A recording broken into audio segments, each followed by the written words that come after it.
24শে December ব্রিগেডের লক্ষ্যকণ্ঠে গীতা পাঠে অনুষ্ঠানের আয়োজন করা হয়েছিল, যে অনুষ্ঠানে উপস্থিত ছিলেন বঙ্গ বিজেপির একাধিক শীর্ষ নেতৃত্ব।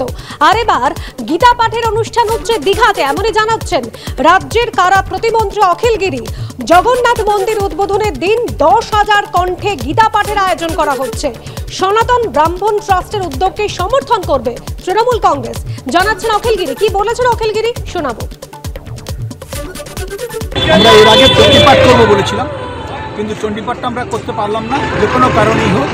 আমরা যখন জগন্নাথ মন্দির উদ্বোধন হবে, আমরা ওখানে আমাদের জেলা থেকে, আমরা শুধুমাত্র জেলা থেকে ব্রাহ্মণ যারা গীতা পাঠ করেন তাদেরকে নিয়ে এসে সেখানে উদ্বোধনের দিন আমরা গীতা পাঠ করব। ব্রাহ্মণ সনাতন ব্রাহ্মণ ট্রাস্ট ওরা আয়োজন করবেন, আমরা সহযোগিতা করব।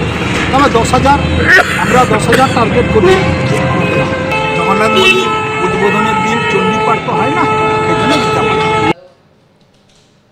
রাজ্য বিজেপি মুখপাত্র শ্রমিক ভট্টাচার্য এই মুহূর্তে রয়েছেন আমাদের সঙ্গে টেলিফোন লাইনে। শ্রমিক বাবু, এবার দীঘায় হচ্ছে গীতা পাঠের আয়োজন। জগন্নাথ মন্দির উদ্বোধন উপলক্ষে 10,000 কণ্ঠে গীতা পাঠের আয়োজন করা হচ্ছে, জানাচ্ছেন অখিল গিরি, রাজ্যের কারা প্রতিমন্ত্রী। কিভাবে দেখছেন? দেখুন, গীতা পাঠ সারা পৃথিবীতে, সারা ভারতবর্ষে হোক, দার্জিলিং এ হোক,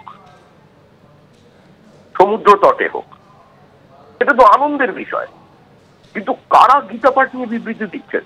তৃণমূল কংগ্রেস, যারা গতকাল গীতাকে রাস্তায় নামিয়ে আনলো, যারা বিবেকানন্দকে গীতা বিরোধী বলে প্রতিষ্ঠা করতে চাইছে, যারা বিবেকানন্দের একটি শব্দবন্ধকে ভিন্নভাবে ব্যবহার করে কার্যত গীতাকে রাজনীতির আঙিনায় টেনে আনছে, বিভাজন তৈরি করছে, তার অবমাননা করে গীতার বদলে পায়ের নিচে ফুটবল খেলে সমাজের একটা অংশকে বার্তা দিতে চাইছে ব্লক ভোটের জন্য, কিছু ধর্মান্ধ মৌলবাদীদের তোষণ করবার জন্য, যে কাজ তারা জাতীয় সঙ্গীতের ক্ষেত্রে করেছে, বাংলার জাতীয় সঙ্গীত তৈরি করে যে কাজ তারা কাজী মাসুম আক্তারের সঙ্গে করেছে, আজকে সেই একই কাজ করছে তারা এখানে। সুতরাং তৃণমূল কংগ্রেসের আন্তরিকতা নিয়ে, তৃণমূল কংগ্রেসের শ্রদ্ধা নিয়ে, তৃণমূল কংগ্রেসের কাছে হিন্দু ধর্মের দেবদেবী নিয়ে, তাদের কোনো মতবাদ নিয়ে মানুষ আর কিছু শুনতে চায় না।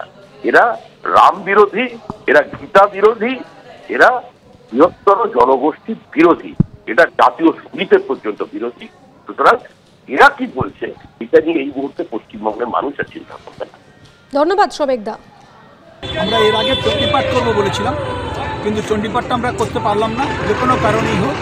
আমরা যখন জগন্নাথ মন্দির উদ্বোধন হবে, আমরা ওখানে আমাদের জেলা থেকে, আমরা শুধুমাত্র জেলা থেকে ব্রাহ্মণ যারা গীতা পাঠ করেন তাদেরকে নিয়ে এসে সেখানে উদ্বোধনের দিন আমরা গীতা পাঠ করব। ব্রাহ্মণ সনাতন ব্রাহ্মণ ট্রাস্ট ওরা আয়োজন করবেন, আমরা সহযোগিতা করব।